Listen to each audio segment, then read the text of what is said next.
Os Efésios. No Velho Testamento, Deus escolheu Jerusalém para ser o centro de adoração para seu povo Israel.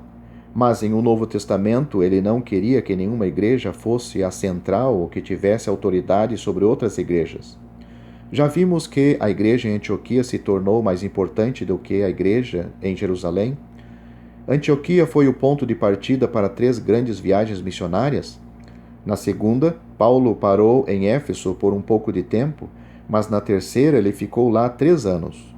Uma igreja importante cresceu naquele lugar e Paulo advertiu os presbíteros que pastoreassem o rebanho através da palavra de Deus. Cerca de 7 anos mais tarde, Paulo escreveu uma carta maravilhosa para a igreja em Éfeso.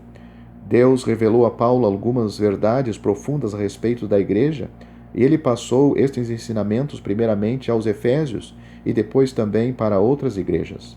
Em Efésios, aprendemos que Deus nos escolheu em Cristo antes da criação do mundo. Efésios 1 e 4. Ele decidiu há muitos anos atrás que o mundo saiba que nós somos seus filhos. Efésios 1 e 5. No presente momento, a igreja mostra a grande sabedoria de Deus aos anjos. Efésios capítulo 3, versículo 10. No futuro, Deus glorificará seu Filho, o Senhor Jesus Cristo, unindo todas as coisas sobre a cabeça, Cristo. Efésios capítulo 1, versículo 10 a 14, capítulo 2 e versículo 7, capítulo 5 e versículo 27. Mesmo agora, a igreja é o corpo de Cristo, é o corpo e Cristo é a cabeça. Efésios capítulo 1, versículo 22 e 23. Judeus e gentios somos todos um em Cristo. Efésios capítulo 2, versículos 14 a 16.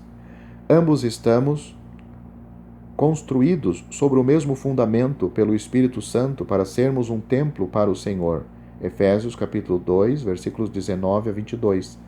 Jesus Cristo é a pedra de esquina. A igreja também é a noiva de Cristo, e ele é o noivo.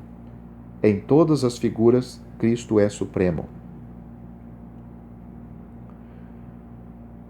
Igreja, corpo, edifício, noiva, Cristo, cabeça, pedra de esquina, noivo.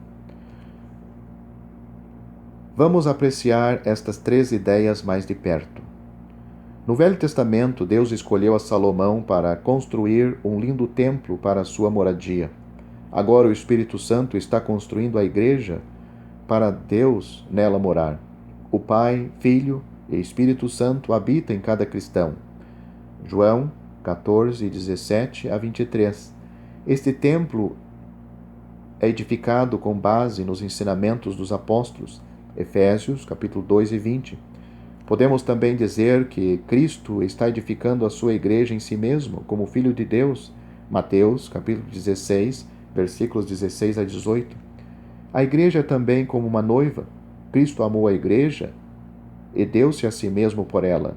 Efésios, capítulo 5, versículo 25. Ele agora está preparando-a para si mesmo. Ele a alimenta e a purifica pela palavra de Deus. Capítulo 5 e 26 a 29. Um dia, em breve, ele a apresentará a si mesmo como uma linda noiva, sem mácula nem ruga. Capítulo 5, versículo 27. Deus revelou este grande mistério a Paulo, que todos os crentes na nossa era formam um corpo. Efésios capítulo 3, versículo 3 a 6. Este corpo tem muitos membros, e eles todos devem ajudar-se mutuamente para que o corpo cresça em Cristo. Cristo deu 5 dons especiais à igreja para que todos os membros aprendessem a ajudar uns aos outros a crescer.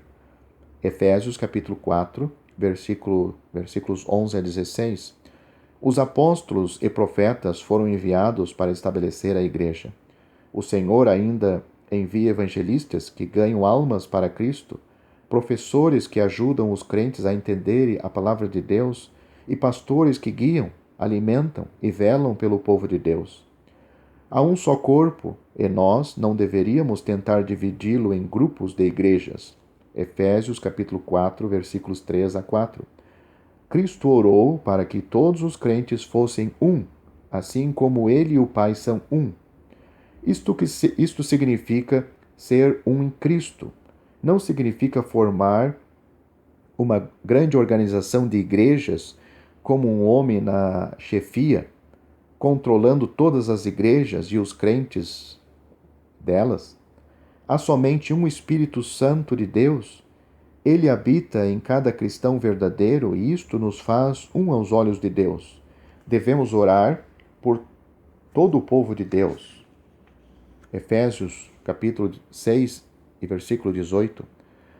Nunca nos foi dito para formar uma grande igreja universal. Deveríamos entender o que Deus diz, que a igreja verdadeira é um corpo, com Cristo como cabeça e o Espírito Santo habitando em cada membro. Assim devemos agir de acordo com esta verdade e receber todo o cristão verdadeiro. Hoje em dia, muitos dizem que são cristãos, mas não aceitam a verdade.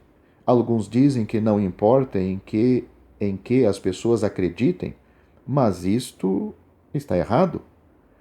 Não há necessidade até mesmo de nos unirmos a cristãos verdadeiros para formarmos um grupo de igrejas. Os cristãos verdadeiros já são um em Cristo e nada mais é necessário.